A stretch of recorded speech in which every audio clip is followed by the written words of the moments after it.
sahabat, biar kami cari sendiri. Jadi gini, jalan nasional yang ada di antara Kukar dengan Kubar itu kan dari Prian yang rusak parah sampai ke Simpang Kalteng. Nah, di situ ada 2 segmen. Segmen pertama itu adalah Simpang Damai, Simpang Belusu. Simpang Damai, Simpang Belusu itu adalah sekitar 190 miliar.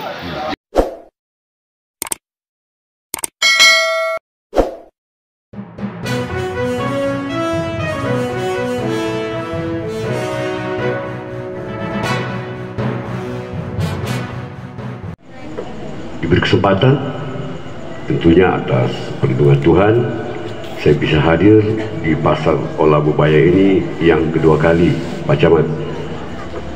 Semuanya penyertaan Tuhan, kesehatan, kekuatan. Pada masa-masa ini kita mengalami masa pandemi COVID-19, tapi kita berdoa bersama-sama semoga pandemi ini kalau bisa minggu depan sudah hilang. Amin. Karena belum tuntas masalah pandemi COVID ini, minyak goreng lagi yang langka. Nah, itu Pak Camat beserta Ibu serta para undangan yang menghadiri acara reses pada malam hari ini. Ini adalah reses saya yang ke-7, Pak Camat. Kami sebagai anggota DPRD diwajibkan mengunjungi konstituen, mengunjungi dapil Kubar dan Mahulu itu minimal 8 titik. Ya puji Tuhan, dari titik pertama sampai titik ke-7 ini ya masih segar juga saya, Pak Camat. Masih segar. Nanti saya ngamen lagi di sini pokoknya. Saya ngamen. Nah, kenapa saya hadir di sini, Pak Camat? Saya hadir di sini tentunya saya ingin menepati janji kepada masyarakat, khususnya pengelola kebersihan Pasar Mela ini. Di reses yang kemarin saya mengiyakan saya ingin membantu para pengurus ini, ibu-ibu, emak-emak yang emak-emak gaul-gaul ini yang notabene senang main TikTok. Saya buatkan baju mereka, baju sesuai permintaan, baju sesuai ukuran, dan mereka minta dibelikan alat untuk karaoke. Nah, malam hari ini saya serahkan.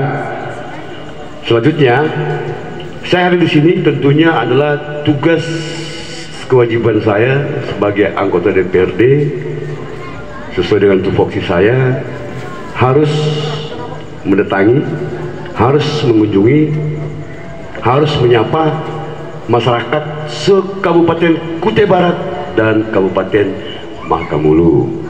Tentunya dalam agenda reses ini, reses adalah menjaring aspirasi. Nah, reses yang kemarin, kalau kita nggak ada tanya jawab, kalau kita nggak ada diskusi, nggak ada curhat, nggak ada di barang, Pak Camat.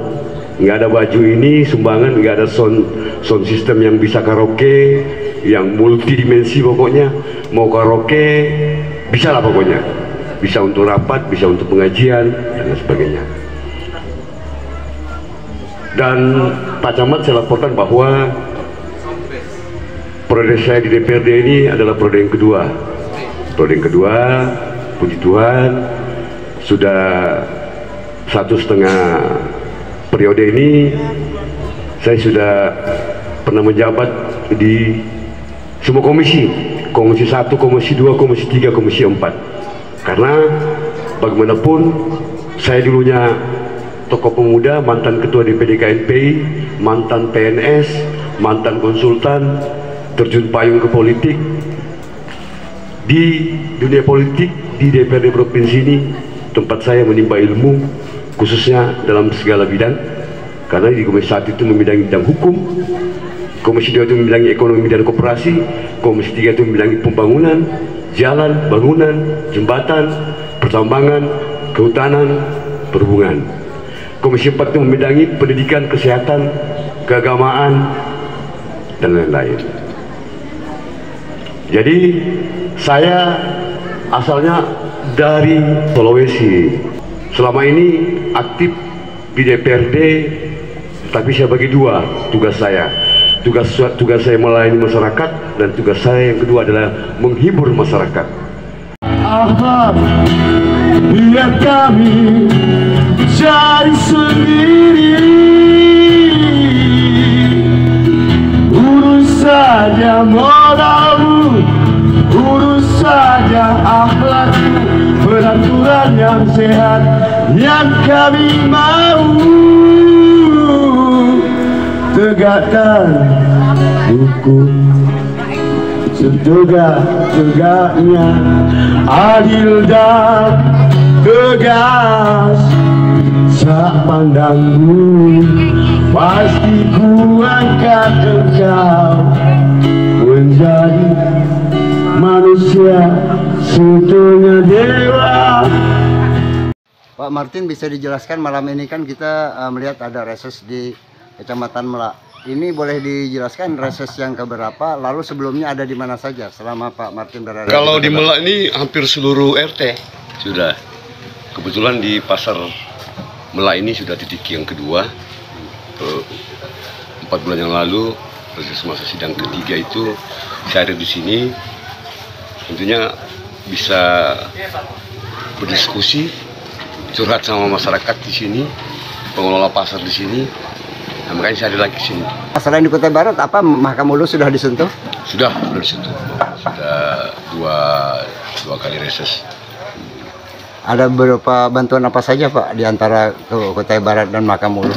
Kalau Mahulu sementara ini kami masih menggiring aspirasi yang sifatnya itu BenQ, menggiring aspirasi juga berkoordinasi dengan dapil perwakilan kita yang ada di Senayan, termasuk Pak Ismail Thomas, termasuk Pak Awang Faruk, termasuk dengan Irwan Peco. Kita koordinasi bagaimana tentang PLTS yang ada di Kubar dan Mahulu, dan itu sudah masuk dibantu melalui Kementerian SDM.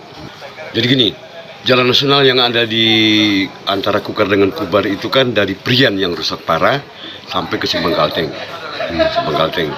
Nah, di situ ada dua segmen. Segmen pertama itu adalah Simpang Damai, Simpang Belusu. Simpang Damai, Simpang Belusu itu adalah sekitar 190 miliar yang dikerjakan oleh kontraktor lokal, yaitu PT Francis Nur. Segmen kedua adalah dari Simpang Belusu sampai ke Moragusi. Moragusi sampai ke Kukar itu 140 dikerjakan oleh BUMN Persero, yaitu PT Nindya Karya. Jadi total yang dianggarkan oleh APBN melalui Kementerian PUPR itu sekitar 330 miliar dan akan tuntas 2022. Pak, selain itu Pak, ada agenda politik ini kan menjelang 2024 ini begitu bermunculan, bahkan dari ASN sendiri sudah begitu ramai di media sosial. Apa tanggapan sebagai Bapak dari anggota DPR provinsi yang juga dari fraksi PDI Perjuangan? Kalau saya melihat ya semua punya hak untuk bisa maju menentukan diri, apakah itu masyarakat biasa, apakah itu pengusaha, semua punya hak. Karena sudah diatur di konstitusi bahwa siapapun yang mau maju calon, apalagi 2024 adalah momen pilkada. Pilkada tentunya dilewati dulu dengan legislatif. Nah, apa hasil legislatif Februari itu? Ya itulah nanti menentukan siapa-siapa yang berhak bisa maju, yang mempunyai kursi, minimal 5 kursi bisa mengusung calon bupati dan wakil bupati. Oh ya, menyangkut masalah politik dinasti ini kan ramai juga diperbincangkan. Apakah menurut dari politik dari PDI Pak mengenai politik dinasti? Jadi politik dinasti itu kan masih kalau kami dari DPD provinsi ini kan masih belum mengetahui persis. Yang jelas begini, malam hari ini saya berkoordinasi dengan anggota fraksi PD Perjuangan Komisi 2 dengan Bang Rifki melalui asistennya Bang Yayan. Saya sudah menyampaikan bahwa saya mohon pencerahan tentang politik dinasti ini, karena Bang Rifki adalah anggota DPR RI dari fraksi PD Perjuangan Dapil Kalsel yang duduk di Komisi 2. Komisi 2 itu membidangi pemilu. Pasti apa yang diberikan oleh beliau adalah informasi politik dinasti ini pasti nanti akurat seperti itu.